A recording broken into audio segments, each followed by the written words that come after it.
Covering St. Johns County, an historic storm has the emergency management director working with her team on preparations. Yeah, and even while Hurricane Matthew victims wait on federal money in their recovery, experts are trying to anticipate every circumstance ahead of Irma's arrival.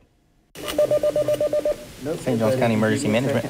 Firefighters from St. Johns County manning the phones. They were answering questions from... We don't even know if we'll have the shelters open at that time. Whether someone could reserve a spot at a shelter, which is a no, to whether they can get sandbags from the county. I was told that if they do, it'll be a little bit later this week, depending on what the storm does. Now we know St. Johns County will have sandbags at 6 different locations. We also know the tensions are growing as we wait to find out exactly where Irma is headed. Certainly it is historic. In my career, I've never seen a hurricane. I don't think anybody has with this type of intensity.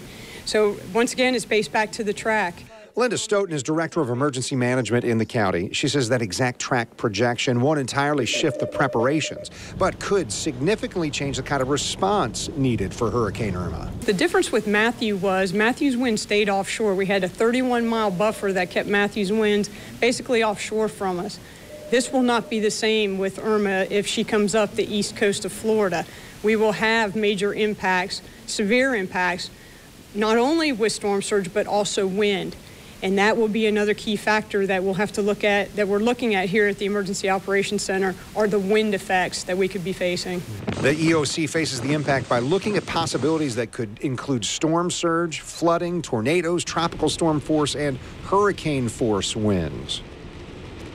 The EOC in St. John's is at level 3 monitoring right now. The director says she's excited about all the calls that have come in because to her it means people are paying close attention to what's going on.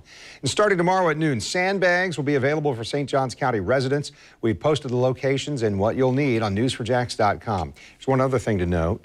St. Johns County has now discontinued its evacuation reentry tag program. And that comes as we keep close watch here on Hurricane Irma and the potential threat of northeast Florida.